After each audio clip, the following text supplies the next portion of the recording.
సామెతల గ్రంథము 10వ అధ్యాయం 7వ వచనంలో యథార్థవర్తనుడు నీతిమంతుని పిల్లలు వారి తదనంతరము ధన్యులగుదురు. చాలండి, మరొకసారి చదువుతారా? 20వ అధ్యాయం 7వ వచనం. యథార్థవర్తనుడిగా ఉన్నటువంటి వారి పిల్లలు వారి తదనంతరం, ఆయన చనిపోయినా వాళ్ళు పిల్లలు ధన్యులవుతారట అని వాక్యం చెబుతుంది. ఈ రోజున మనము నడిచినటువంటి నడత ఏ రకంగా ఉంటుందో జడ్జి చేయడం మనకి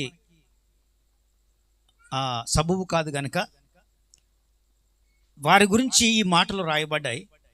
ఏ మాటలు అంటే చూడండి, యథార్థవర్తనుడు నీతిమంతుని పిల్లలు వాని తదనంతరం, అంటే మన ఎవరైతే నీతిమంతుడిగా ఉన్నారో వాళ్ళు ఈ లోకాన్ని విడిచి వెళ్ళిపోయిన తర్వాత వారి పిల్లలట ధన్యులవుతారట. దేవునికి మహిమ కలుగునుగాక. అంటే తండ్రి నీతిమంతుడిగా ఉంటే పిల్లలు కూడా ఆ ఫలితాన్ని పొందుకుంటారు అని వాక్యంలో స్పష్టంగా రాయబడి ఉంది. గతంలో మనం బైబిల్ గ్రంథంలో అనేక మందిని చూస్తాం. వారి తల్లిదండ్రులు చనిపోతే వాళ్ళు గతించిపోయిన తర్వాత బిడలైనటువంటి అందరూ కూడా, బైబిల్ గ్రంథం స్పష్టంగా చెబుతుంది, వాళ్ళ పిల్లలందరూ కూడా ఆశీర్వదించబడ్డారు. యోసేపు ఆశీర్వదించబడ్డాడు. ఆ జాబితాలో ఉన్న వాళ్ళందరూ కూడా ఆశీర్వాదానికి కారకులయ్యారు. కాబట్టి వాక్యం చాలా స్పష్టంగా చెబుతుంది. మళ్ళీ ఒకసారి చదువుతారా వచనం? యథార్థవర్తనుడు నీతిమంతుని పిల్లలు వాని తదనంతరము వారి పిల్లలు ధన్యులవుతారట. చూడండి, ధన్యులవడం అంటే శ్రేష్టమైనటువంటి పని. ఎందుకోసం అంటే మన తల్లిదండ్రులు మనకేమీ మిగల్చకుండా వెళ్ళిపోవచ్చు, లేకపోతే సంపాదించి వెళ్ళిపోవచ్చు, అప్పుల్లో వదిలేసి వెళ్ళిపోవచ్చు. అంటే ఆయన పిలిచాడు, ఎప్పుడు పిలుస్తాడో తెలియదు కదా.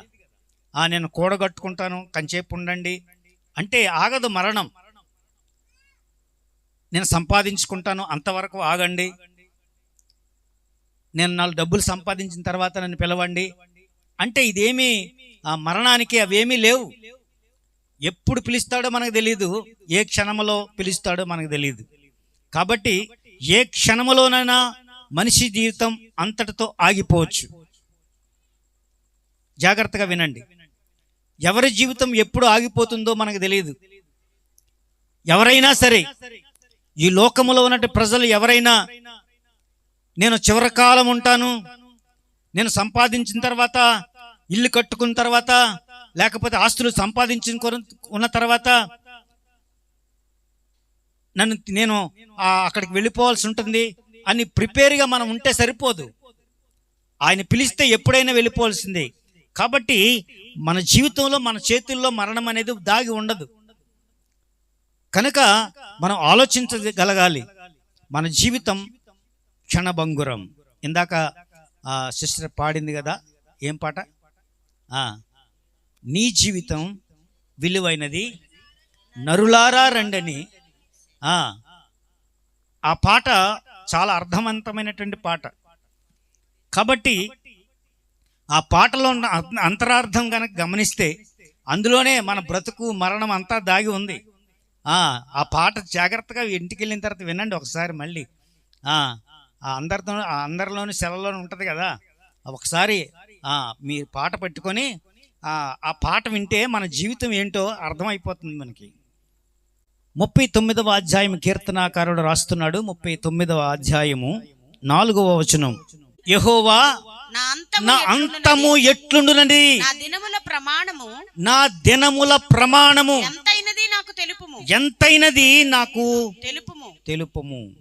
కీర్తనకారుడు రాస్తున్నాడు, ప్రభువా నా అంతము ఎట్లుండినది, నా దినముల ప్రమాణము ఎంతైనది, దేవా నా దినముల ప్రమాణము ఎంత, తెలుపుము. నాకు తెలియచేయ్యా. నా ఆయువు ఎంత అల్పమైనదో, నా ఆయువు ఎంత అల్పమైనదో నేను తెలుసుకొనగోరుచున్నాను. నేను తెలుసుకోవాలనుకుంటున్నాను. నా దినముల పరిమాణము, నా దినముల పరిమాణము నీవు బెత్తడంతగా చేసి ఉన్నావు. నీవు బెత్తడంతగా చేసావు.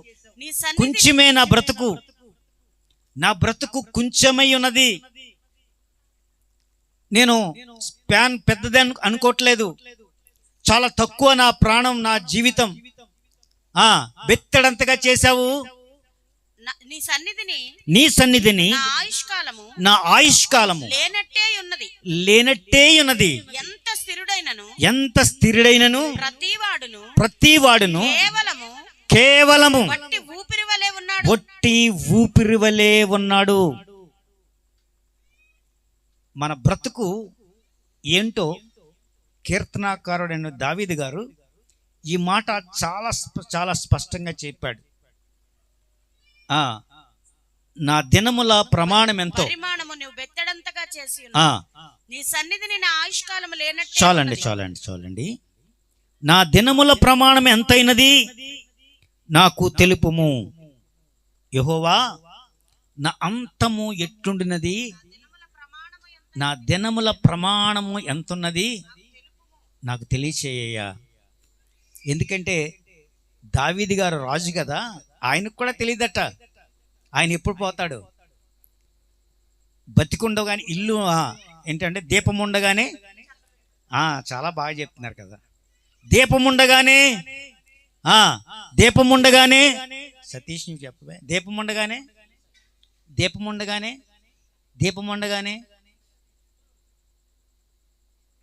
అర్థమైందా? దీపం ఉండగానే బ్రాంతి షాప్కి వెళ్ళండి. దీపం ఉండగానే అక్కడికి వెళ్ళండి. దీపం ఉండగానే ఎక్కడికి వెళ్ళాలి అన్నారా? దీపం ఉండగానే ఇల్లు చక్కబెట్టుకో. నీ ప్రాణం ఉండగానే ప్రభువు నమ్ముకో. రెండు. నీ దీపం ఉండగానే నువ్వు బ్రతికి ఉండవుగానే కదా. దీపం ఉండగానే అంటే యేసన్ గారు పాట రాశారు కదా, నా దీపము యేసయ్యా నీవు వెలిగించినావు, నా దీపము యేసయ్యా నీవు వెలిగించినావు. సుడిగాలిలోనైనా జడివానలోనైనా ఆరిపోదులే నీవు వెలిగించిన దీపము. నీవు వెలిగించిన దీపము, నీవు వెలిగించిన దీపము, నా దీపము యేసయ్యా నీవు వెలిగించినావు. స్తోత్రం, హల్లెలూయా. ఆ దీపం ఆయన వెలిగించింది. ఆయన ఆర్పేయడానికి కూడా ఆయనకు హక్కులు ఉన్నాయి. వెలిగించిన వాడు ఆర్పేయడానికి కూడా తన చేతిలో బలం ఉంది. ఎప్పుడు ఆర్పేయాలో ఎప్పుడు వెలిగించాలో అని తెలుసు కదండి. నీకు తెలియదు. నీకు తెలియాల్సిన విషయం దావీదు గారు అంటున్నారు, నా దినముల పరిమాణం ఎంతో నాకు తెలుపుము. ఆయన ఆ దేవాది దేవుడిని వేడుకుంటున్నట్టుగా చూస్తున్నాం ఇక్కడ వాక్యంలో. యోబు గ్రంథము 14వ అధ్యాయము 13వ వచనంలో, యోబు గ్రంథము 14వ వచనం 13వ వచనం 14వ అధ్యాయం చూడండి. నీవు పాతాళములో నన్ను దాచిన ఎడల ఎంతో మేలు, నీ కోపము చల్లారు వరకు నన్ను చాటున ఉంచు. నీ కోపము చాలా తీవ్రమైనది దేవా, నీ కోపము నేను అంచనా వేయలేను. నీ కోపము చల్లారు వరకు నన్ను చాటున ఉంచిన ఎడల ఎంతో మేలు. నాకు ఎంత కాలమని నువ్వు నియమించిన తర్వాత నన్ను జ్ఞాపకము చేసుకొనవలెనని చేసుకొనవలెనని కోరుచున్నాను. నేనెంతో కోరుచున్నాను. ఇంకొకసారి చదువుతారా ఆఖరి ముక్క. నీ కోపము చల్లారు వరకు నీ కోపము చల్లారు వరకు నన్ను చాటున ఉంచిన యెడల ఎంతో మేలు. ఎంతో మేలు నాకు ఇంత కాలమని నీవు నియమించిన తర్వాత నన్ను జ్ఞాపకం నీ నియమాల్లో ఉంది. ఎంత కాలమో నాకు తెలియదు గాని నువ్వు నిర్ణయించే ఉంటావు. తరువాత నన్ను నా చావు బ్రతుకులను నిర్ణయించావు నువ్వు. అలాంటి నీవు నన్ను జ్ఞాపకము చేసుకున్నామని నేనెంతో కోరుచున్నాను అని యోబు భక్తుడు మాట్లాడుతున్నాడు ఈ మాటలు. వారందరికీ కూడా మరణం గురించి వాళ్ళు తేటగా చెబుతున్నారు. ఇక్కడ మాకు తెలీదు మా మరణం ఎప్పుడు. కాబట్టి దేవుని వేడుకుంటున్నారు, దేవా మా అంతము ఎట్లున్నది మాకు తెలుపము అని దావీదు గారు చెప్తారు. అలాగే యోబు గారు చెబుతారు. ఏమని చెప్పారండి? దేవా పాతాళములో నన్ను దాచితే ఎంతో మేలు. నీ కోపము చల్లారు వరకు నన్ను చాటున నుంచిన ఎడల ఎంతో మేలు. ఇంత కాలమని నువ్వు నియమించి తరువాత నన్ను జ్ఞాపకం చేసుకో. 103వ కీర్తన 14వ వచనం. మనము నిర్మింపబడిన రీతి ఆయనకు తెలిసేయున్నది. నువ్వు పుట్టుక ఎప్పుడు పుడతావో నువ్వు పుట్టక ముందే ఆయన ఎరుగుదుడు. నువ్వు పుట్టక ముందే నీ గురించి ఆయన ఎరుగును. మనము నిర్మింపబడిన రీతి మంటివారమని ఆయన జ్ఞాపకము చేసుకున్నాడు. మనం ఏంటట? మనము ఏమన్నారు? రాజు చెప్పాడు కదా, ఏం చెప్పాడు ప్రసంగిలో? నరులారా తిరిగి రండి అని పిలుస్తున్నావు. నేను ఎక్కడ ఉన్నా? మట్టిలో ఉన్నాను. నేను మంటివాడను. నన్ను జ్ఞాపకం చేసుకో అని ఇక్కడ కీర్తనకారుడు కూడా రాస్తున్నాడు.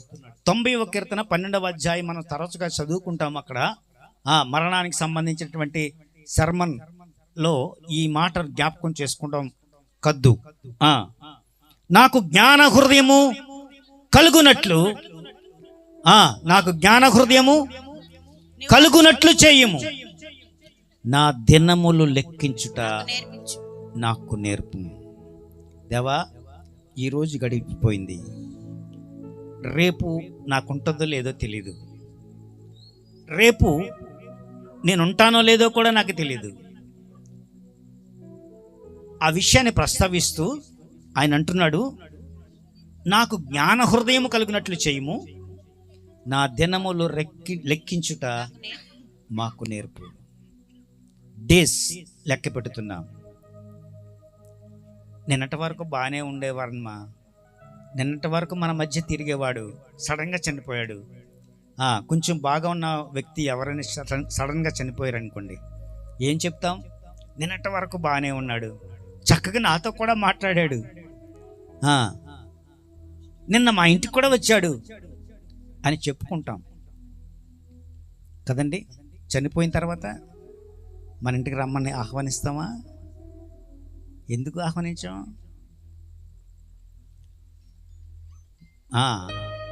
బతుకున్నప్పుడు వస్తేనేమో వచ్చాడని గొప్పగా చెప్తావే, చనిపోయిన తర్వాత వస్తే అప్పుడు మనిషి తాలూకు వాల్యూ పోతుంది. చూడండి, యాకోబు పత్రిక అందులోంచి 4వ అధ్యాయము 14వ వచనం చూడండి. రేపు ఏమి సంభవించునో నీకు తెలియదు. రేపు ఏం జరుగుతుందో నీకు నాకు తెలియదు. నీ జీవము ఏపాటిది? మీరు కొంతసేపు కనబడి అంతలోనే మాయమైపోవు. ఆవిరి వంటి వారు మీరు.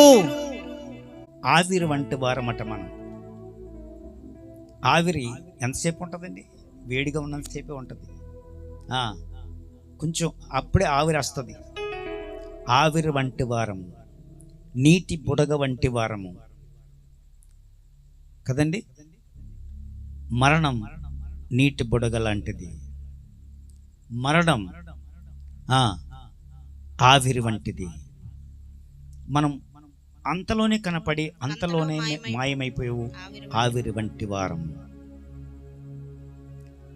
మనిషి బ్రతుకు గురించి ఒకసారి ఆలోచించుకోమని మనవి చేస్తున్నాను.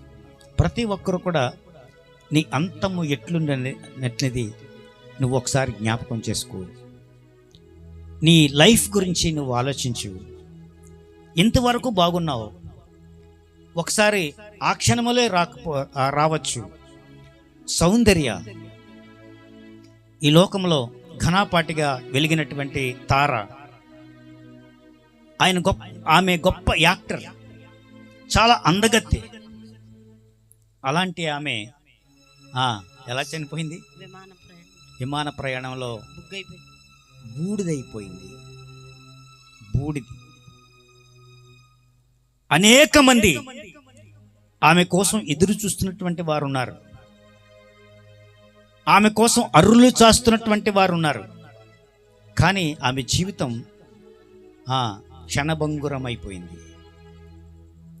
అంతలోనే కనపడి అంతలోనే మాయమైపోయే ఆవిరి వంటిది. ఎంత భయంకరం అది. కాబట్టి ఎవరికీ తెలియదు మరణం ఎప్పుడు వస్తుందో. ఈ రోజున నేను వాక్యం చెబుతున్నాను. వాక్యం చెబుతూ నా ప్రాణం పోవచ్చేమో. కనుక మీరు కూడా ఆలోచించాలి. పని చేస్తూ మీరు ఈ లోకాన్ని విడిచి వెళ్ళిపోవచ్చు.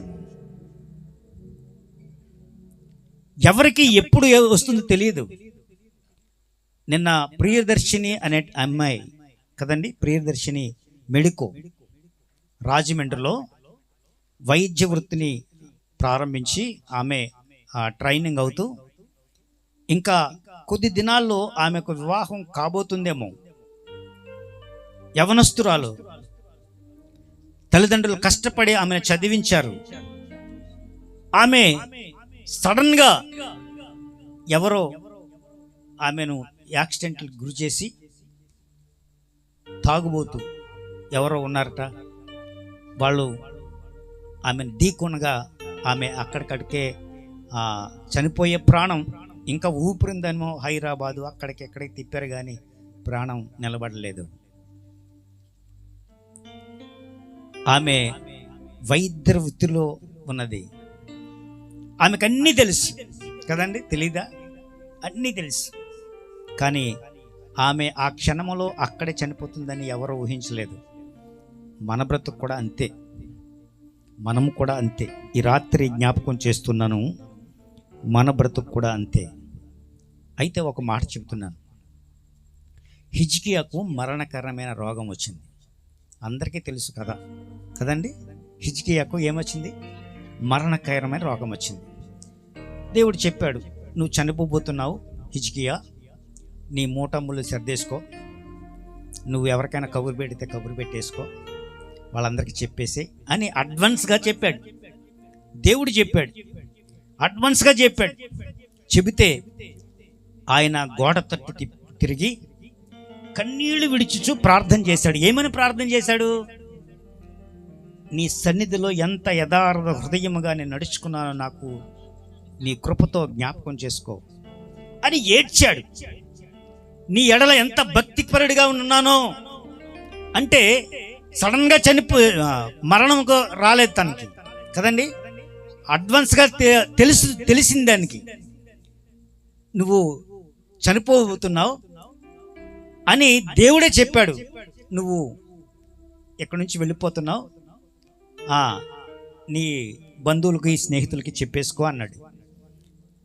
అన్న తర్వాత అతను ఒకటి అడిగాడు, దేవా నీ సన్నిధిలో ఎంత యథార్థ హృదయముతో నేను నడుచుకుంటేనో కృపతో జ్ఞాపకం చేసుకో, అదొక్కటే అని అంటే దేవుడు తిరిగి 15 సంవత్సరాల ఆయుష్ ఇచ్చినట్టుగా చూస్తున్నాం. ప్రియులారా, ఒకసారి జ్ఞాపకం చేసుకోండి. ఆయనకు లైఫ్ ఇచ్చాడు. మళ్ళీ ఒకవేళ నీ లైఫ్ స్పాన్ పొడిగించొచ్చేమో, నీ భక్తిని బట్టి పొడిగించబడుతుంది.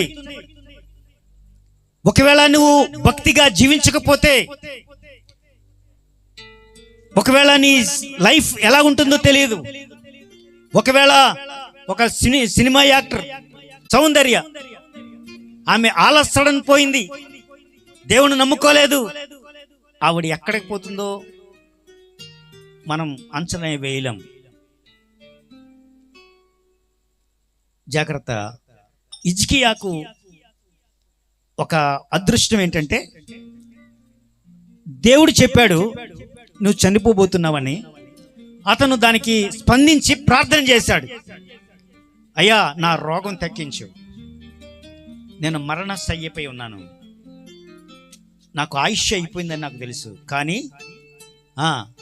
నీ కృపతో నన్ను జ్ఞాపకం చేసుకో. నేను ఎంత యథార్థ హృదయంతో నడుచుకున్నానో ఒకసారి జ్ఞాపకం చేసుకోమని ప్రార్థన చేశాడు. మనం ఎవరైనా ఈ రోజున ప్రార్థన చేయడానికి, అట్టి ప్రార్థన చేయడానికి నువ్వు సిద్ధంగా ఉన్నావా?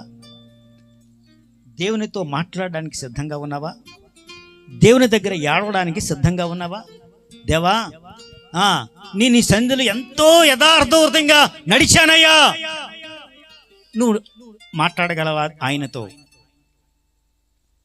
అలా మాట్లాడితే ధన్యుడు అవుతావు. నువ్వు మాట్లాడలేకపోతే నీ జీవితం ఎప్పుడు ముగిసిపోతుందో నీకు తెలియదు గనక అనవసరంగా ఈ లోకంలో జీవించి నరకానికి వెళ్ళిపోయే వారిగా ఆ లిస్టులో మనము కూడా ఉండబోతున్నామేమో తెలియదు నాకు. ఈరోజు హెచ్చరిస్తున్నాను దేవుని పేరిట, నీ జీవితాన్ని బట్టి దేవుని వేడుకో. ఒకవేళ దేవునికి విశ్వాసంగా ఎప్పటిదాకా లేవా, ఇక నుంచి దేవుని ఎడ విశ్వాసంతో జీవించడానికి పూనుకో. దేవా, ఇక్కడి నుంచి నా జీవితం మార్చేసుకుంటాను, నా జీవితం ఏంటో నాకు అర్థమైంది ఈ రోజున, కాబట్టి నా జీవితం ఎట్లుంటున్నది నాకు తెలుపుము, నాకు తెలియజేయ, నేను మార్చుకుంటాను అని నీ జీవితాన్ని గురించి ఒక మార్పు కోరుతూ దేవుని దగ్గరికి వెళ్ళాలి, దేవుని ప్రార్థించాలి. హిజ్కియాకు ఇచ్చినట్టుగా 15 సంవత్సరాల ఆయుష్ కాలం నీకు పెంచే అవకాశం ఉందేమో. ఒకసారి ఆలోచించండి. తిమోతి పత్రిక తెరుద్దామా? 2వ తిమోతి పత్రిక 1వ అధ్యాయంలో ఇక్కడ తిమోతి క్యారెక్టర్ గురించి రాసి ఉంటుంది. తిమోతి క్యారెక్టర్ 2వ తిమోతి పత్రిక 1వ అధ్యాయము 5వ వచనం చదవండి. ఆ విశ్వాసము అమ్మా, ఆ విశ్వాసము మొదట నీ అవ్వ అయిన లోయలోను, మొదట నీ అవ్వ అయిన నీలో ఉన్న విశ్వాసం మొదట ఎక్కడుండిందంటే అవ్వ అయిన లోయలోను, నీ అవ్వ అయినటువంటి లోయలోను, నీ తల్లి అయిన లోయ అనేటువంటి పేరు గలటువంటి అవ్వ ఉంది వాళ్ళకి. నీ తల్లి అయిన, ఆ తర్వాత నీ తల్లి అయిన యునీకోలోను వసించెను. అది వసించెను. ఏది? విశ్వాసం వసించెను. అది నీయందు, అది యునీకులో ఉంది, తర్వాత లోయలో ఉంది, నీయందు సహవసించుచున్నదని, నీయందు కూడా అది సహవసించుతున్నది. నేను రూఢిగా నమ్ముచున్నాను తిమోతి. ఆ విశ్వాసం ఎక్కడి నుంచి వచ్చిందో తెలుసా? మీ అమ్మ నుంచి, మీ అవ్వ నుంచి. ఆ విశ్వాసం ఒకళ్ళ వెంట ఒకళ్ళకి ట్రావెల్ చేసింది. నీ విశ్వాసం ట్రావెల్ చేసింది ఎక్కడి నుంచి? మీ అమ్మమ్మ దగ్గర నుంచి,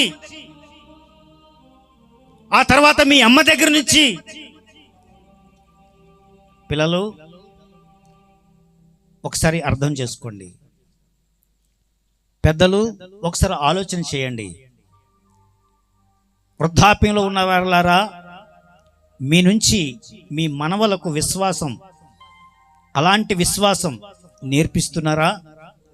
అలాంటి విశ్వాసములో మీ బిడ్డలను పెంచుతున్నారా అనేది ఇక్కడ ఆలోచించదగ్గ విషయం. అలా ఉంటే ఆ తిమోతి ఈ రోజున అందరికీ సాక్ష్యార్థముగా ఉన్నటువంటి తిమోతి అందరికీ ఈ రోజున గొప్ప పరిచారకుడు ఉన్నటువంటి తిమోతి ఎక్కడి నుంచి వచ్చింది ఈ విశ్వాసం అని అందరూ కూడా అబ్బురపడ్డారు. అందరు ఎక్కడి నుంచి వచ్చిందంట ఈ విశ్వాసం అని మాట్లాడుకునే వేళ ఆ చరిత్ర చెబుతుంది, తల్లి యునికో నుండి అవ్వయ్య అయిన లోయల నుండి ఆమెకు విశ్వాసం ట్రావెల్ చేస్తూ తిమోతిలో నిలిచి ఉన్నది అనేటువంటి విషయాన్ని తేటగా మనకు బోధిస్తున్నారు. మీరు మీ మనవలకి మీ పిల్లలకి ఏం చెప్తారు చెప్పండి? చిన్నపిల్లలకి ఒక బూతు మాట నేర్పి ఎంత బాగా మాట్లాడుతున్నాడు మా మనవడు, బూతు మాట్లాడితే అది కాదు, నువ్వు నేర్పాల్సింది విశ్వాసం. దేవుని ఎడల మనకున్న విశ్వాసం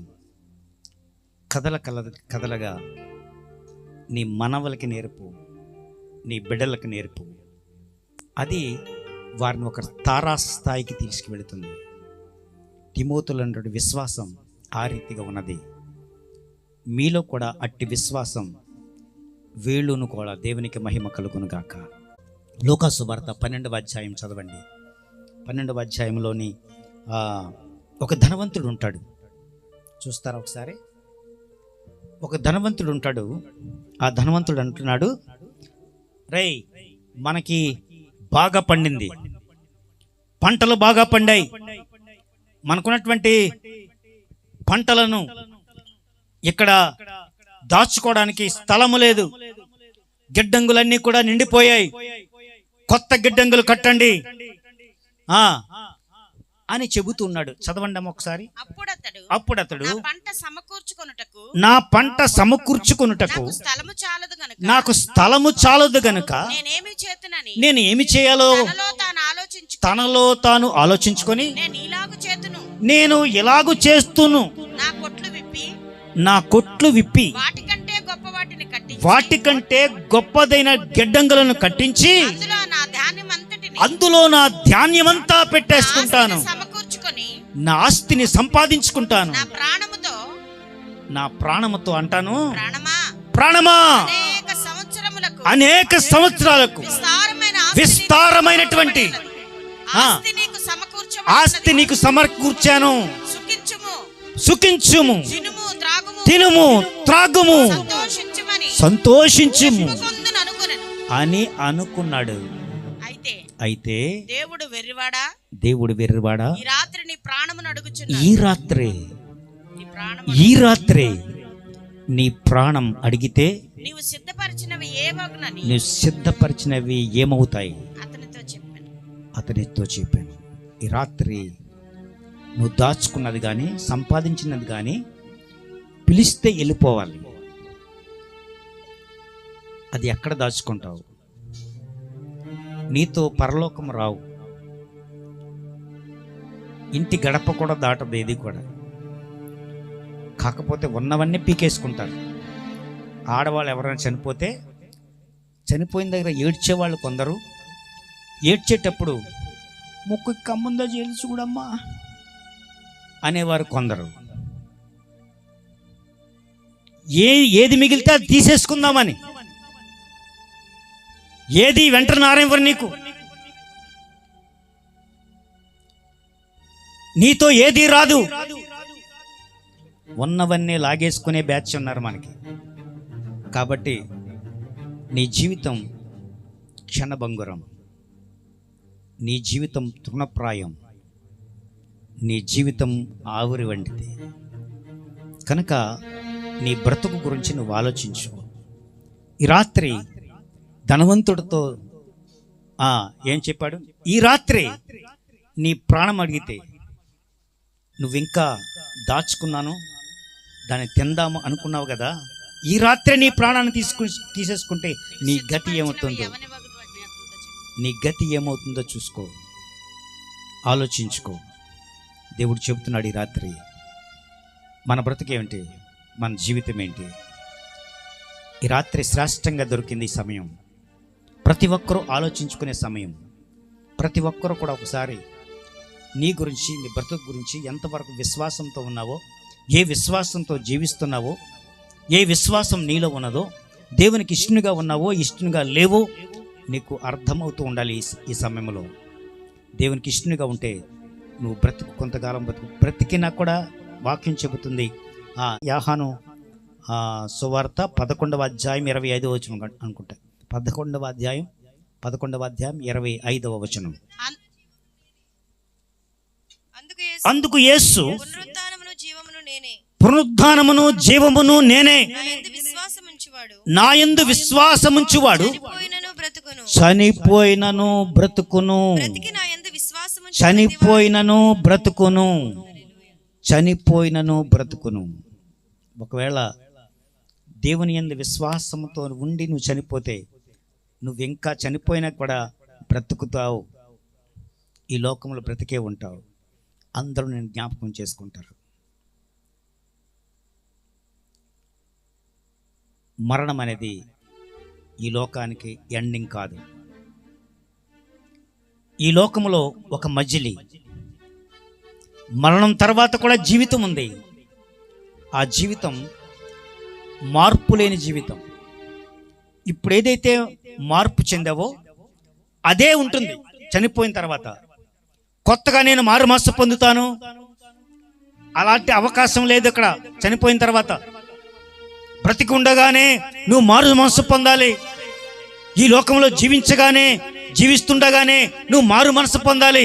చనిపోయిన తర్వాత మారు మనసు పొందుదాం అనుకుంటే చెల్లదు.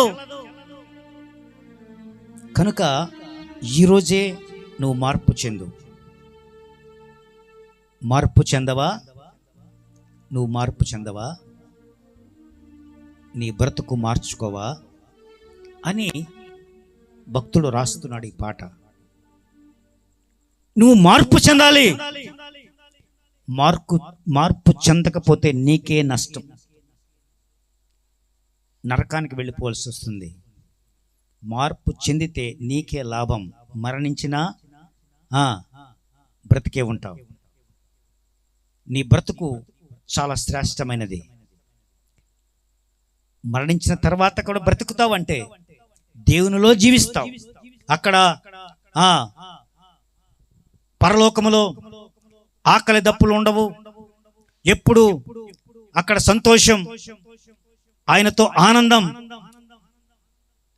నిత్య విశ్రాంతి నీకు దొరుకుతుంది. ఎక్కడ విశ్రాంతి లేకుండా ఉన్నావా? అయితే పరలోకములో విశ్రాంతి ఉంటుంది. ఎప్పుడు పరలోకములో విశ్రాంతి అంటే ఈ లోకాన్ని విడిచిన తర్వాత నువ్వు భక్తిగా జీవించి వెళ్ళిపోయిన తర్వాత అక్కడ విశ్రాంతి దొరుకుతుంది.